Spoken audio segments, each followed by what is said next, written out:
So Alyssa, thank you for joining us here with Toowooomba Forward.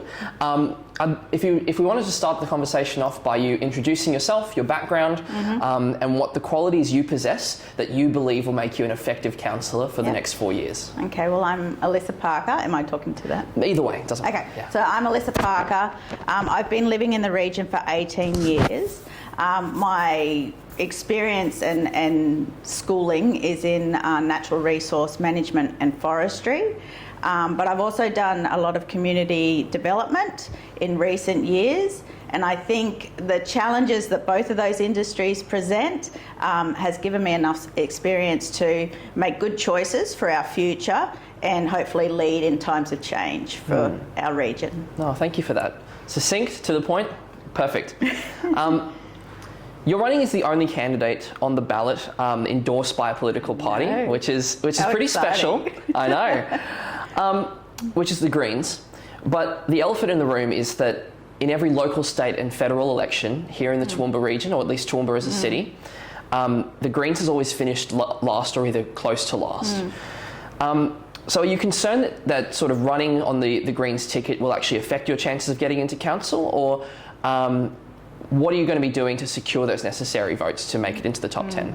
I think under the current climate, I'm actually quite positive in being a Green. There is a big shift in society, and I see being a Green as positive, and I'm standing by what I believe quite openly.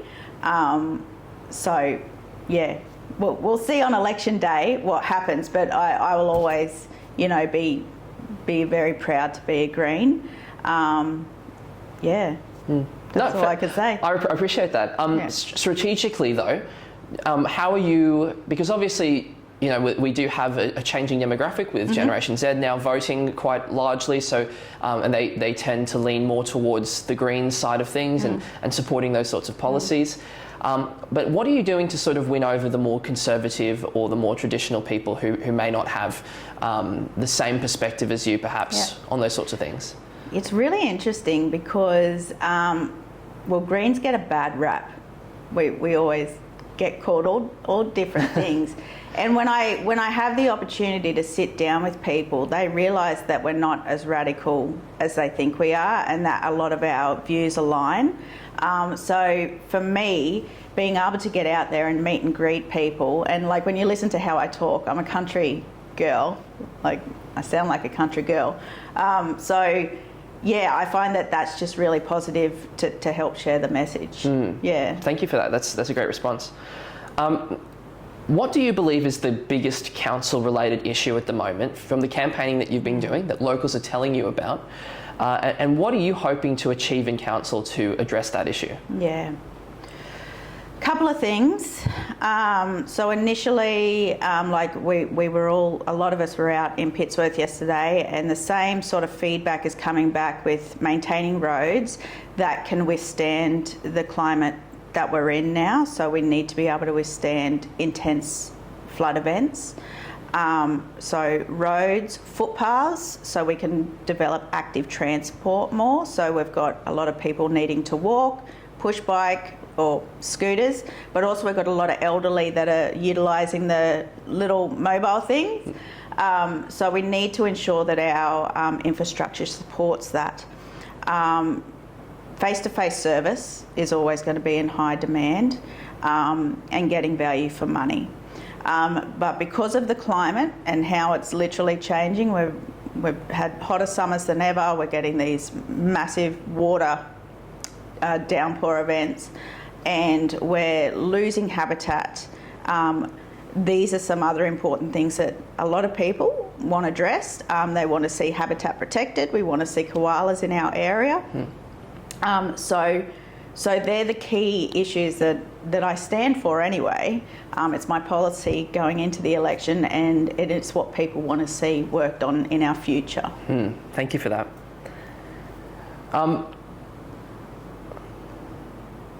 So I wanted to ask briefly on that topic of addressing climate change, so solving these issues that are quite big and significant. On the Greens Toowooomba and Western Queensland Facebook page, on the post announcing your launch, you were described as being a strong supporter of banning coal and gas on the Darling Downs. Yeah. So if you were successful in your campaigning, if you become elected and you succeed in campaigning for the shutdown and banning of any new coal and gas projects in the Toowooomba region, at least to the powers that are afforded to Toowooomba Regional Council, what would you do as a councillor to make sure that our region still has strong employment opportunities, which many of the small regional towns, similar to Oakey with the New Eckland mine, which didn't go through, how will you ensure that they will still have strong employment opportunities? And also, how will you make sure that the Toowooomba region still has energy security? Great question. Okay, so what we know with fossil fuel industries is that they boom and bust anyway. So we always have to prepare for the bust. And we know that some of the fossil fuel industries in our region were going to come to a close by 2026. Even 2030. So there's a lot of us who have already been campaigning of what's life going to look like after that. As far as job security, as we know, a lot of jobs are promised but not always delivered. So my hope is to make all small towns resilient to these ups and downs. We need to find that happy medium. So we need to encourage people to stay in the agricultural industry, which is one of our biggest industries in the region. We need to make it look attractive. We need to work on housing for them on farm, great wages, great conditions. So they're things that we need to work towards as a future. We can't stop any approvals that have already been done, but we can work on not getting any further approvals happening, and that's for the betterment of everyone, for our climate and for our population. Thank you. Switching gears now to housing affordability. Yes. Affordability and the ability to actually buy a home in the Toowooomba region is a very big issue that people are concerned about.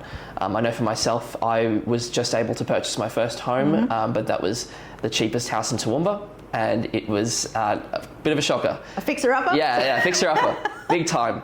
So this is very top of mind for a lot of young people, but also just first home buyers or long-term renters and families that want to have a bit more security in their future.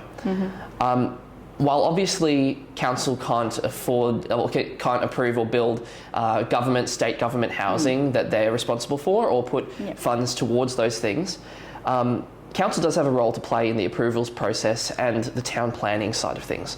So in your perspective, what role does council have to play in the housing affordability discussion? And would you support new ideas like high density living in the Toowooomba CBD, or is there something else, or tiny homes, or something else that you particularly want to back and support? Yeah, it's a big issue, and the first thing that I want to encourage people to start thinking about is that housing is going to look different to what we're used to. So we're going to have to get used to that all houses are going to look different. High density, we have spoken about that for a while in the city. Whether we put limits on how high we go might be something that we discuss at the leadership level. Do we want to turn into the Gold Coast, or do we want to keep it with that country feel? So the state's responsible for the money side of things, mostly for social and affordable housing. But we're responsible for ensuring that we have adequate land allocated under what council's been supplied. Some things we need to think about is, like, the one thing that, and I hate this term, but the one thing I hear a lot is, oh, I don't want a ghetto in my neighbourhood. So that comes down to good planning. We need to make sure that housing is diverse and that all different demographics are able to enjoy a variety of a neighbourhood. That's very important for not letting ghettos become established. Whether it comes to tiny homes, I love the catchphrase, but I'm not necessarily focused solely on tiny homes. What we have a big lack of in our region is studios, 1 bedroom and 2 bedrooms, whether they're little units or duplexes, or whether they're all detached. So one thing that I've been looking at a lot, and there's some in Tasmania, there's some down on the coast, is what they call holistic housing villages. Some of them are eco villages, and they're beautiful, they're affordable. As I said, you have a studio, 1 bedroom or 2 bedroom, you have enough land so that you have privacy in that green space.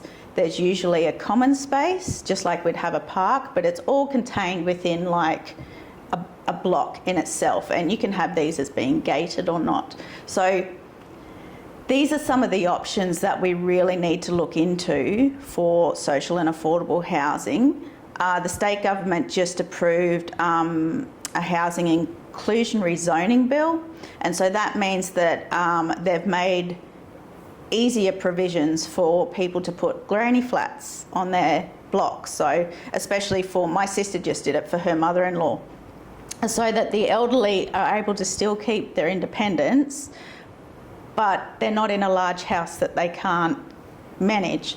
And so the state government's approved that amendment, and so we need to then put that into our local planning laws and work out how is that going to look. You know, we don't want to overcrowd urban areas, but we want to make these provisions for the elderly and even the young ones who want to gain that little bit of independence, but it's too hard to get into that housing market. So for me, it's a big issue to discuss, but I think there's a lot of possibilities, and with the right leadership, we can make it look really good. Definitely. Okay, thank you. So switching gears again to sustainability and responsibly managing the environment, which is obviously a very massive yes, right? The Greens.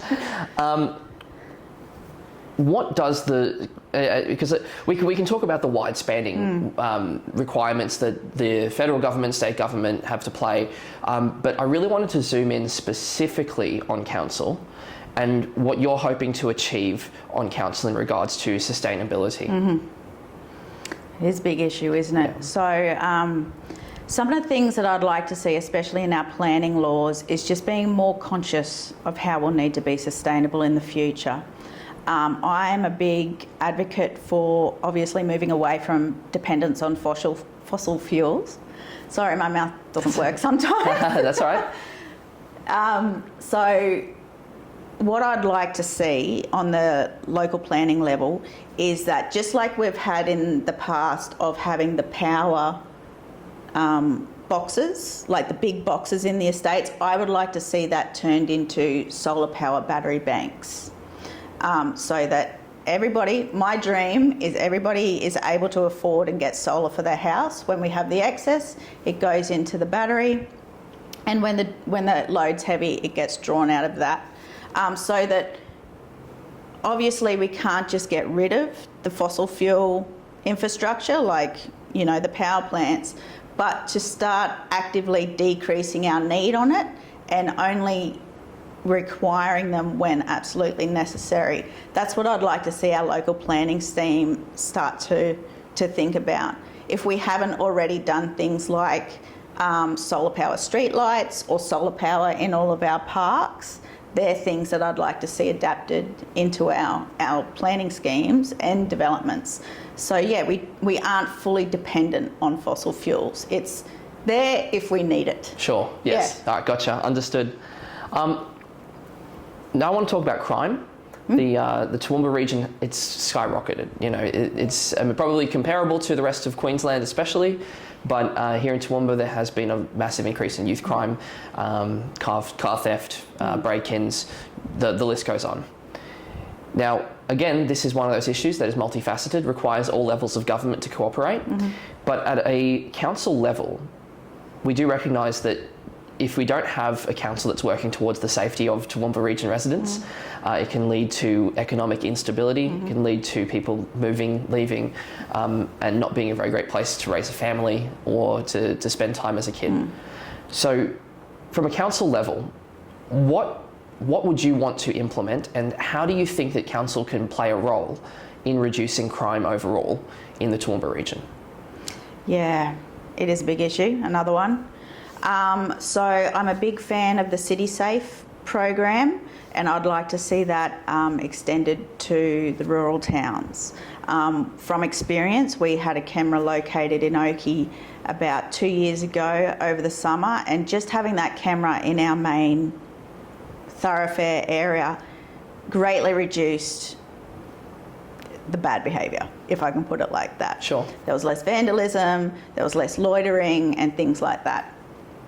So City Safe is a great program that we should look at investing in a bit further, and that's obviously in conjunction with QPS, so if anything does happen, we're able to solve those crimes.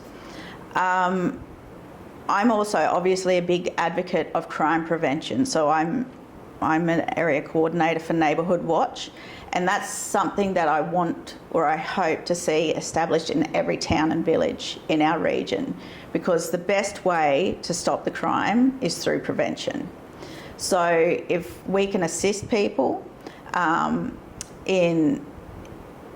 it's challenging because you want to have good security in your home, but you don't want to feel like you're in a prison. That's so right. we have to help the community have that happy medium of we're safe in our homes, but we still feel that we have the freedoms we need. So I would love to see council support Neighbourhood Watch in all of our areas. What else could we do? I think urban planning also has a big role to play. The way we design our towns and developments can also affect how much crime occurs and how safe the neighbourhood feels. So that's something we also need to think about, is how are we designing our little neighbourhoods and things, and ensure that it complies with things like the Heart Foundation and Planning Institute of Australia, in what they say, if you do this, your neighbourhood will feel safer, people will have a lot more pride, and crime will be lower. So that data exists thanks to universities like UQ and things like that. So we really need to be conscious in accessing that in how we're going to develop the region. Great, yeah, thank you for that. I wanted to ask you about, in your view, let's say if you get elected into council, you serve a term or maybe two. Yeah. You look back on what you've been able to achieve as a councillor.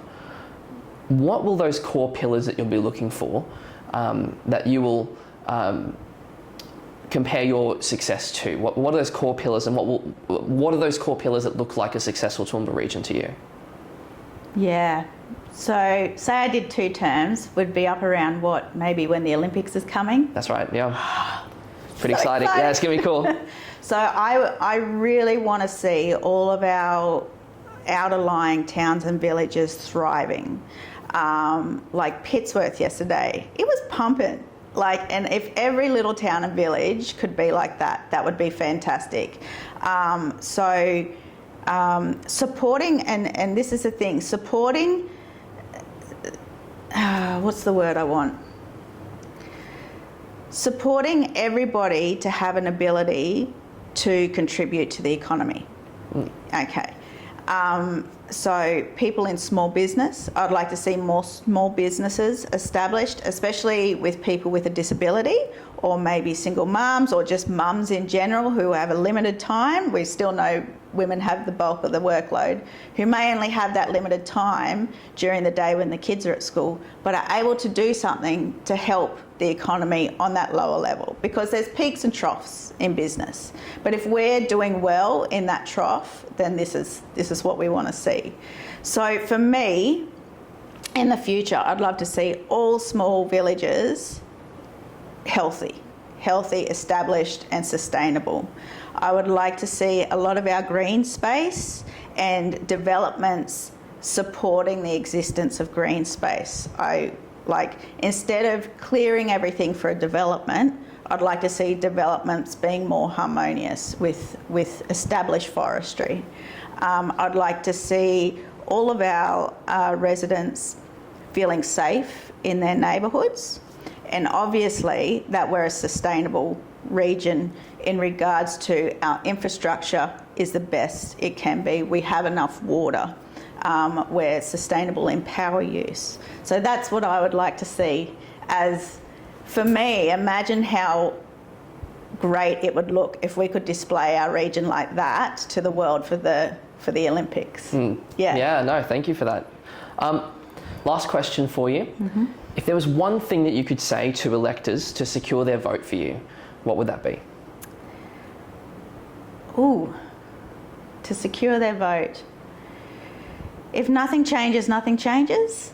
I think that's the best way to put it. I respect that we need to have a lot of business representation, but I think we need to now have a more broad representation into council, and I hope that I offer that in the form of, making sure that there's a voice for our green space and our wildlife and our smaller towns. So, if nothing changes, nothing will change. Yeah, I'll appreciate that. Elissa Parker, thank you for your time. Thank you very much. Thank you.